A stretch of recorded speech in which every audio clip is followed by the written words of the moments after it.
పెద్దయినా నమస్తే, మీ పేరు? గొరిపూడి సత్యనారాయణ. ఎక్కడ మీది? ఆలమూరు మండలం చెప్పాలండి. కొత్తపేట నియోజకవర్గం.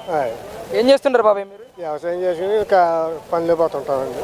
వ్యవసాయదారు కుటుంబం ఏంటి, ఎలా ఉంది మరి చంద్రబాబు వచ్చిన తర్వాత వ్యవసాయం పరంగా మీకు ఏ విధంగా అనిపించింది? మాకు చాలా బాగుందండి. అన్ని విధాలు కూడా పింఛనీలు అవనివ్వండి, రైతులు అవనివ్వండి, అన్నిటికీ కూడా చాలా బాగా చేస్తున్నారండి. మరి ఒకవైపు ఏమో ఇచ్చిన ఏ హామీ కూడా నెరవేర్చలేదు చంద్రబాబు నాయుడు. రైతుల్ని కానీ మహిళల్ని ఈరోజు రాష్ట్ర వ్యాప్తంగా ప్రజలందరినీ మోసం చేశాడని చెప్పి జగన్మోహన్ రెడ్డి మాట్లాడుతూ మోసంగా తెచ్చండి. రాళ్ళ మీద బొమ్మ వేసుకున్నాడు, ఆయన పేరు వేసుకున్నాడు. డాక్యుమెంట్ల మీద ఆయన పేరు వేసుకున్నాడు.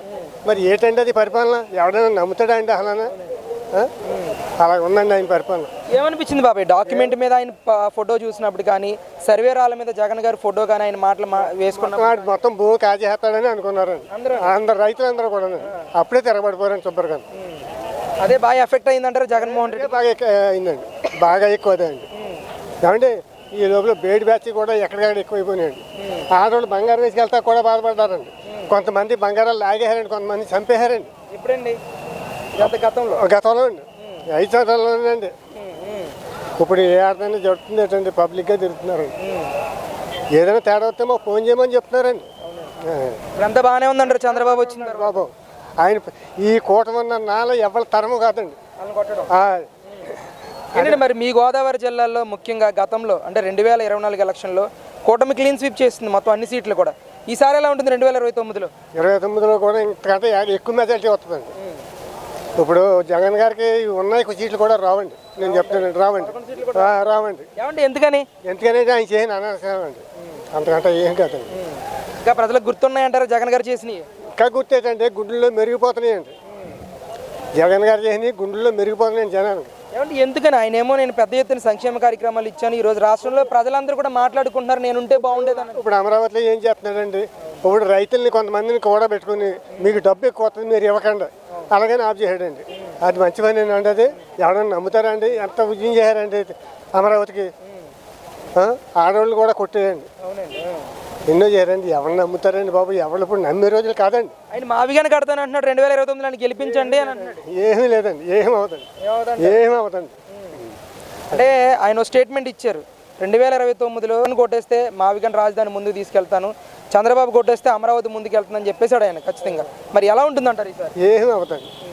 ఆయనకి ఎవరు కూడా ఓటు వేసి ప్రసిద్ధిలో లేరండి, నేను చెప్తానండి. అంటే పాదయాత్ర కూడా చేస్తానని ప్రకటించాడు జగన్మోహన్ రెడ్డి. మీ గోదావరి జిల్లాలో సపోర్ట్ ఎలా ఉంటుంది ఆయనకి? వెళ్ళమనండి, చూద్దాం. అది చూద్దరు కానీ కదా, అది చూద్దరు కానీ కదండి.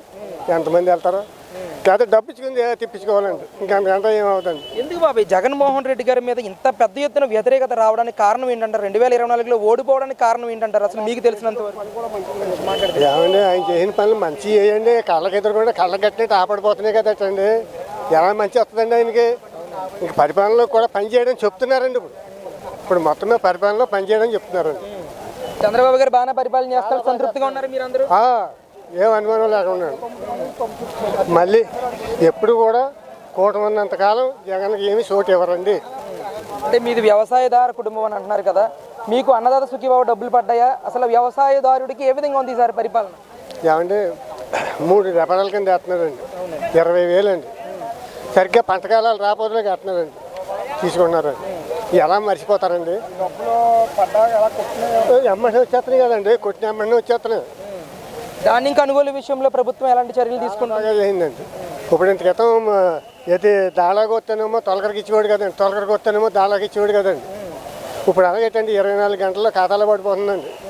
తెచ్చుకుంటున్నారండి, హాయిగా ఉందండి. తొందరగానే పడుతున్నాయి డబ్బులు, తొందరగానే పడిపోతున్నాయండి. మరి ఈరోజు చంద్రబాబు నాయుడు మీ ప్రాంతానికి వచ్చారు, ఇక్కడ ధవళేశ్వరం కాటన్ బ్యారేజ్కి సంబంధించి మరమ్మతు కార్యక్రమాలు శంకుస్థాపన కూడా చేస్తూ ఉన్నారు. ఒక రైతుగా ఈ గోదావరి జలాల నుంచే రైతు కుటుంబాలన్నీ ఆధారపడి బ్రతుకుతూ ఉన్నాయి. ఇక్కడ మీకు ఏ విధంగా అనిపిస్తుంది దీన్ని రెనోవేషన్ చేయడం? ఈ 5 సంవత్సరాల్లోనండి చెప్పల్లాగా ఉందండి. ఓ తలుపు పడిపోయిందండి, దాని వంక చూడలేదండి. ఇలాగ మా ఊరు చెప్పలమేంచి ఇలా నర్సిపూడి మూతుకూరు గుమ్మిలో వెళ్ళి దానికి ఓ తలుపు బొక్కడిపోయిందండి, ఎవరో పట్టించుకోలేదండి. ఈ 5 సంవత్సరాలు కూడా అసలు పట్టించుకోలేదండి. ఇప్పుడు కూడా అలాగే ఉందండి, ఆ తలుపు పోయి. వీళ్ళ అధికారంలోకి వచ్చిన తర్వాత మరమ్మతులు మొదలు పెడతా ఉంటున్నారండి. ఏ విధంగా అనిపిస్తుంది మీకు? చేస్తారండి, ఏం అనుమానం లేకుండా చేస్తారండి. మరి మీ ప్రాంత ఎమ్మెల్యే బండారు సత్యానందరావు గారి పనితీరు ఏ విధంగా ఉంది? బాగుందండి. ఆయన కూడా ప్రతి ఇంటికి తిరుగుతున్నాడండి, మీకు అందినయా లేదని అడుగుతున్నాడండి. అన్నీ బాగానే ఉన్నాయండి. మళ్ళీ గెలిచే అవకాశం ఉంటుందంటారా ఆయన? మళ్ళీ తప్పనిసరిగానండి.